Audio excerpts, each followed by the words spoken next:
Hey, this is Villem, and I'm here at the Hospital Studios to break down my track Last One Standing, featuring Tom Wardle. Going to be taking through all the drums, all the bass, all the strings, all the horns, all the piano and organ, and also the vocal from Tom Wardle. Also be breaking down how I mastered this track before release. So yeah, let's get to it. Well, this is all the channels. There's like 134 channels, so pretty in-depth tune. Just a bit of background to the original track, because this is actually a cover of a song. This is a great album by the Monophonics. It's called Only Us, and the original track was an actual kind of funk soul tune that inspired me to try and bring it into like a drum and bass tempo, like 174 BPM. So yeah, I mean, a lot of these parts that are all played in, that all came from the original, and I just went down and broke down the original track, listened to the different guitars, listened to the different chords, and really just tried to unpack it in just by using my ear and just get it roughly the same, not exactly, but just so it felt kind of a similar feel. That's why it took so long, because I was having to listen to the tune, break it down, try and replay it, record it, sort of learn how to play it, then record it, and then trying to engineer it. So, it's a long kind of process. So initially, I was just riffing around on my guitar, trying to figure out the bass line to the tune. That's where I started with this tune, because I love the bass line from the original. And the bass you can see is here in green. But what's cool about the original tune, was they had a guitar and a bass following the same riff. I'll just play it for you. If I take out the bass, the guitar,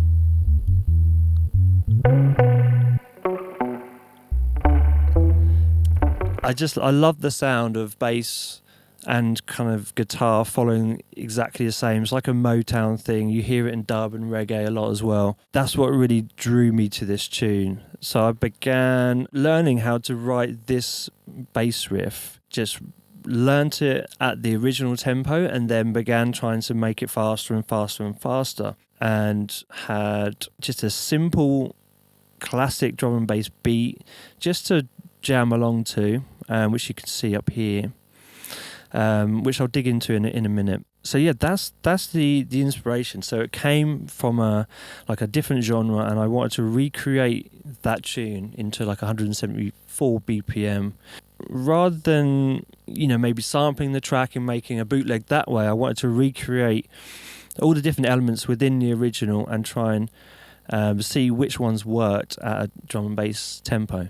Let's have a look. So this is all the guitars in red, which is bringing the main chords. And that's from my Fender Strat that I played in. It's got a bunch of effects. Just listening to it, it's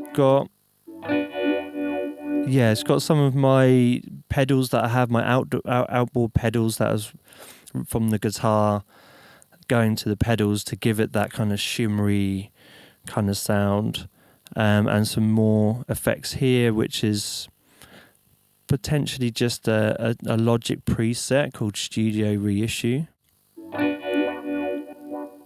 and that's a additional kind of rhythmic guitar. And then the rest of the guitar is this bass here.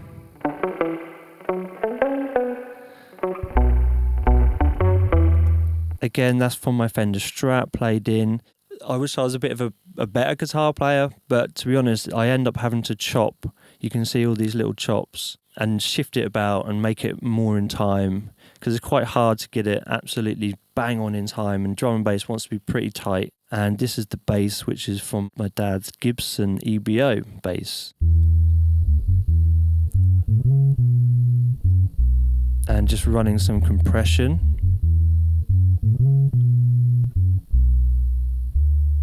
Which is giving us a bit more volume.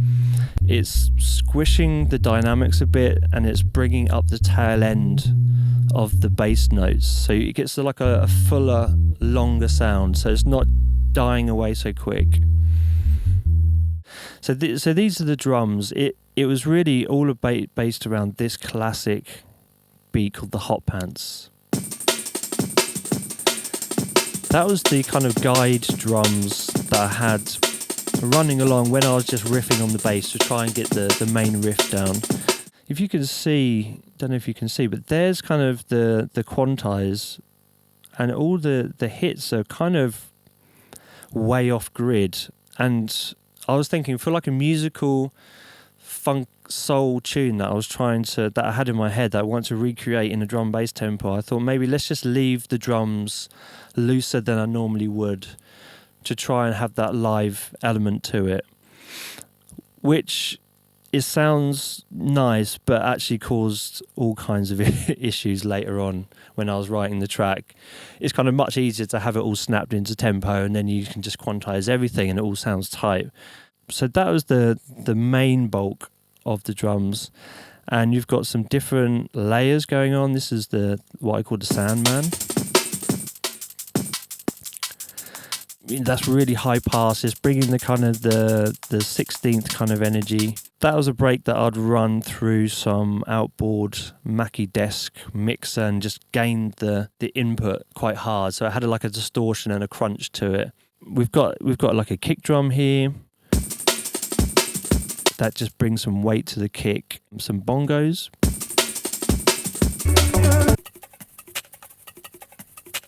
Just like that. Sort of a high pass, what I call like a noise layer, bringing some crack to the snare, that kind of sound. This is, like a beat repurposed from a track that me and an artist called Hydra had written, maybe 10 plus years ago. And I just do that quite often. I'll repurpose drums that I've made from older tunes, and they have a certain sound that I like, and I'll bring them into a new tune just to add a certain extra dimension to the drums. More percussion, conga, and the classic think break tambourine shakers to add a bit more energy. Some more bongos and some hi-hats from a Whitney Houston tune, I think. And I think when people are writing drum bass, they probably underestimate how much percussion is going on in a drum bass tune. You need to layer up quite a few different breaks to bring that energy. So, this hasn't got as much as some tunes that I've written, but it has still got quite a few. So that's all the drums. What have we got next? We've got all the yellow, that's all the organs and the piano. Just a classic Logic built-in organ, which I think sounds really nice. Has like a real authentic kind of tone to it. And there's a little bit of automation here, which you can see. And you'll see as the automation comes up, the sound changes and it gets a bit more fuller, a bit more intense. I like things like that. It just brings some subtle energy. It helps it give it a bit more of a musical finish. This is a piano, very simple. That pretty much does that the whole way through. And that is from a Contact library called Piano in Blue. Quite a nice piano. It's not the realist piano sound, but it's fine in the context of this tune. When you're stacking so many layers, it doesn't have to be super premium. And it was just adding a certain flavour. Yeah, the second half of the intro, the strings come in. All these strings were made using Spitfire Audio's Intimate String Library, which is a really cheap, I think it was about £20, and it sounds great. It has a real nice, natural, authentic kind of string sound to it. And again, just having to go through the original version of The Last One Standing and trying to figure out what their strings were doing, and then I would learn that on my keyboard. I'd try and play it in live, and then shift it around, shift some of the MIDI things around until I was happy with how it's sounding. So you can hear there, those ones are quicker and shorter. So I wanted a different string setting, like a real string section. When they play, they'll play slowly on the long section, and as they play on a shorter note, they'll attack it harder, and it's just like it's a different sound. And if you try to play that with the long string setting, it just doesn't sound like it's attacking hard enough. So I had a different setting for the short notes, and for the longer notes I'd have a longer string sound. Yeah, I mean, as the track progresses, there's a lot of different sections with a lot of different melodies, and while some tunes take a lot of time technically, I'm trying to get really fat beats and really fat bass if you're going for like a dance floor tune. This one is more digging into what the original melodies were and all the different strings and all the different sections. So that's why it took the time to unpack all of that, because I didn't have the music written down or anything like that. I didn't have like any sort of MIDI packs telling me what the notes were. I just had to play it by ear. So yeah, moving on, let's have a look at the horn section. The horns were the hardest to get right, I felt. Using horns in a VST, the ones I was using sounded pretty good, but just wasn't quite a realistic horn sounding section. And it took a long time and a lot of different stacking of the same melodies, but using different horn sounds to really get the sound I was after. So let's separate the horns out here. So this is the horn bus.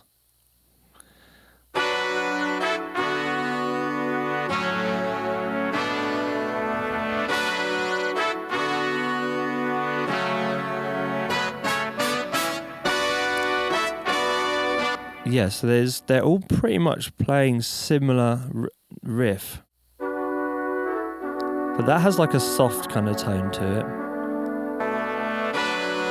That one's more, heavy and bitey. That one has a different sound too. So they've all got slightly different sounds to them. Some brighter, some softer, and just together it kind of feels fuller. I'll probably bounce these down now, but I'll probably pan them slightly as well, so some a little bit to the right, some a little bit to the left. And the stacking of the different horn sounds really made it sound fuller and more realistic. Okay, so that's the horn section. Sort of leading us into what came last, which was the vocals, because I had written the instrumental and I sent it to hospital and I said, I'd love to get a vocalist on this. Would you be interested in, maybe releasing this track?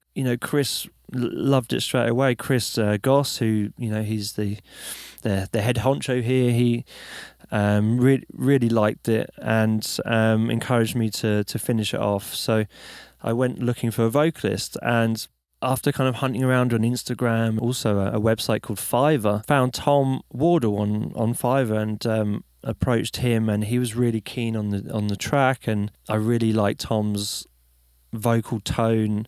He was using an old 1960s microphone, which apparently, I can't quite remember the story, but I think it's something to do with one of the members of the Beach Boys sold this microphone to someone else, and he eventually bought this microphone. So it had a bit of history, and all of that kind of was exciting to me, and it fed into the whole ethos of the track being, even though the Monophonics Last One Standing tune was written recently, it had this 1970s quality to it, 1960s, 19/1970s kind of quality to it. Really happy with Tom's vocals. He really went the extra mile, and he gave me a ton of takes. I mean, just way too many, but it's great that he did, and I could go through, and you can kind of see here that I was kind of cherry picking the best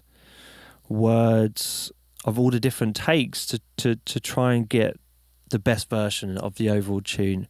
Sort of the lead vocals here, you can see it's sort of, you know, quite heavily chopped, and then you've got all the background vocals, which, you know, you've got 10 background vocals, all slightly different harmonies, which you can see are panned differently to give us a big width. You know, I'd say that's a good little trick for trying to bring some depth and some largeness to a chorus. Let's have a listen. So that's the lead, which is not that stacked really. You know, there's a couple of harmony parts there, but just one vocal take in the middle. And then as you get to the chorus, you get this almost like a call and response with the heavily stacked big chorus vocal.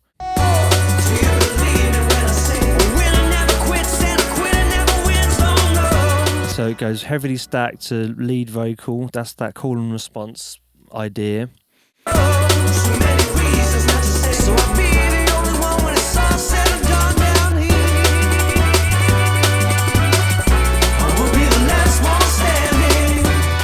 And again, almost like a call and response between the horn section and the heavily stacked last one standing vocal that's kind of responding to that. We could have a little look at the vocal processing.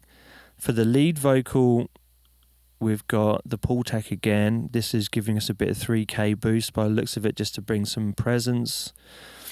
That's running into a vocal bus with a bit of wave tuning. Just going to tune some certain bits if it needs to. A noise gate that will reduce down any kind of background hiss or hum when Tom's not singing.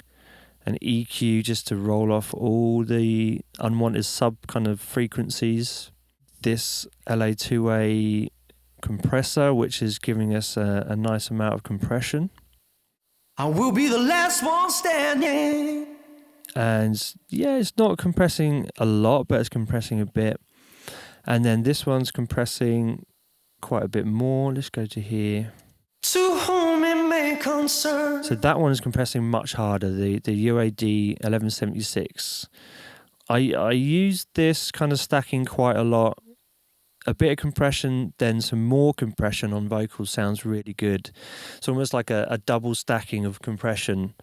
Sounds better than really slamming one compressor.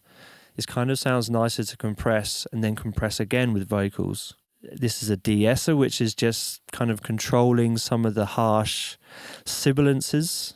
I sent the version to Tom, and Tom suggested, oh, maybe you could try a little bit of distortion to get like a Motown kind of feel, because the vocals there would be quite crunchy, quite probably tape saturated. And so I used this Sound Toys Decapitator just to add a little bit of crunch onto the vocal. It's barely anything, but it just probably adds some upper, it's probably adding this, it's probably adding a bit more presence in this upper mid-range tone. So that's the lead vocal. And then the backing vocals is, pretty similar. I think I've tuned, every single one. This will just be nudging the tuning if it just comes off. It's not so important on a backing vocal. You can have things a little bit out on a backing vocal and it still sounds great. So yeah, pretty much the same. You've got the noise gate, you've got the EQ. Looks like I've just nudged out some of the weight, the lower mid-range, to help the backing vocals cut through a bit more, because it's not fighting with all the guitars and the pianos at that point. Again, more compression, the same compression kind of stacking, and it's really compressing pretty damn heavy.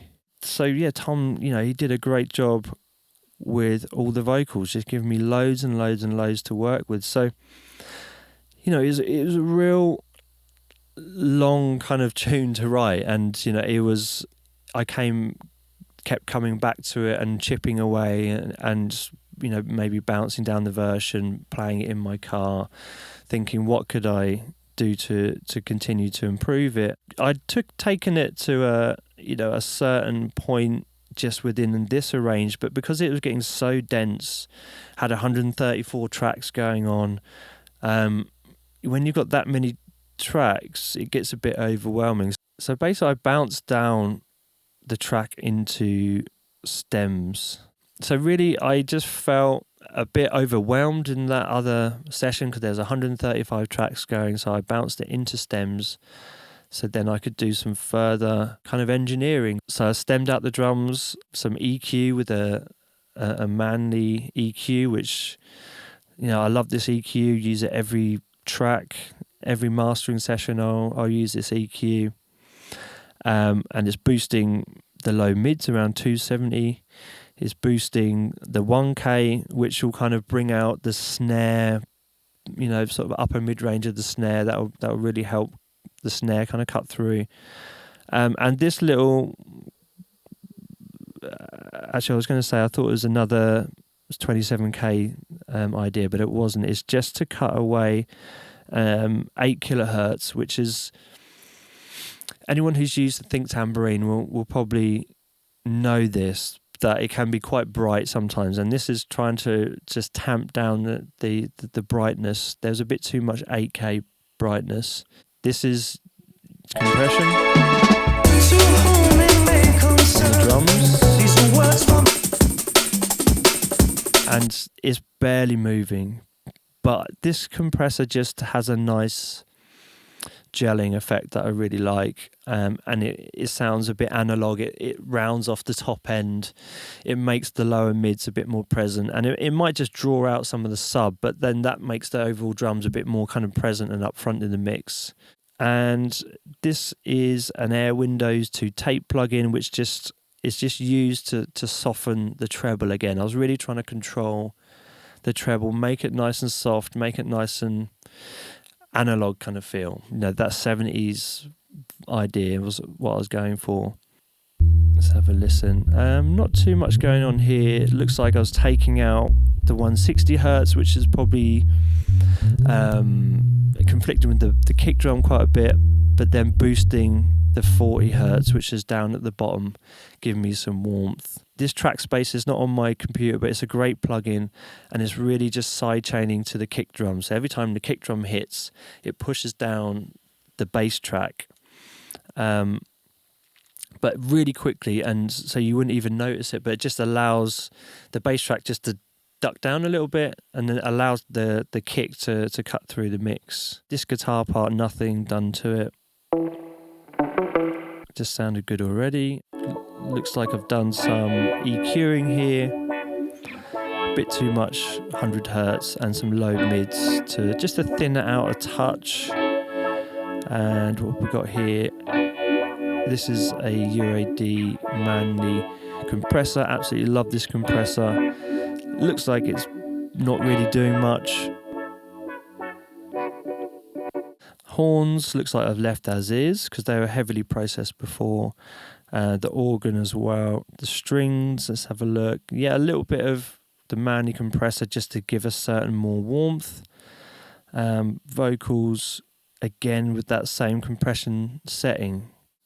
Using the same plugins, it kind of helps gel the sound, and it gives you a nice gelled together sound. If all this was recorded on outboard gear, running into tape machines, running into proper analog desks with proper EQs, they all have circuits and machinery and electronics that it just has a natural gelling. And sometimes when we're working just in Logic, if you leave things too dry, it tends to sound a bit stale and a bit too digital and sterile. The overall stereo master output has quite a bit on as well. We've got the Manley compressor.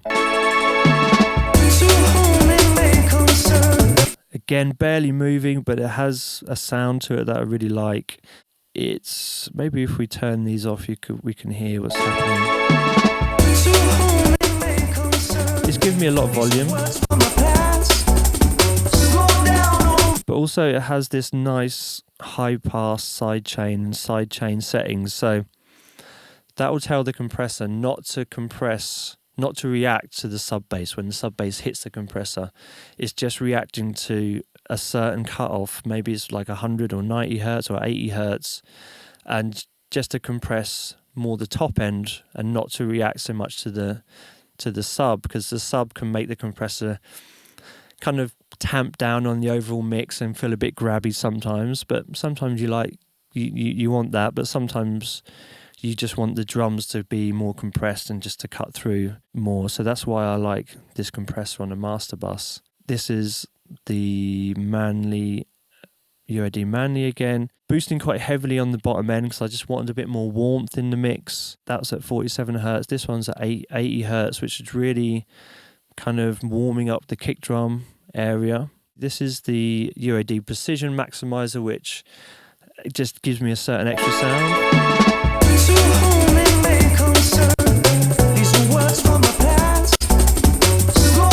Just more presence in the mix, kind of exciting the upper mid-range again, and kind of making it just feel a bit more present and a bit louder. This is Ozone Dynamics. This is kind of giving a little bit of compression of the sub down the bottom. None of these are doing anything up top here, just some compression of the sub part and also some of the kick, and that helps gel the kick and the bass together. It's not doing that much by the looks of it, barely moving. These are words from my past. Slow down or read too quick. Let that good feeling last. 'Cause you're lying. It sounds a bit more warm and a bit more weighty when that's on there. So I do like this compression on a overall master, and we're running a Pro L by the looks of it. You can see it's just chopping off any of the transients there and it's getting it at a 0. So if I take this one off, it's kind of the same volume, but sometimes limiting first and then limiting again sounds better than just using one limiter and trying to get loads of gain. For some reason, just limiting beforehand. Let's see.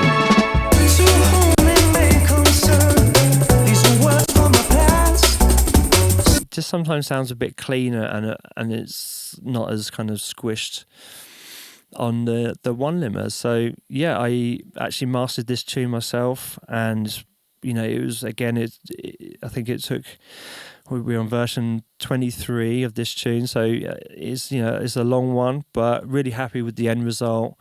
Happy it's out there and for everyone else to enjoy, and yeah, just hope you've enjoyed the video.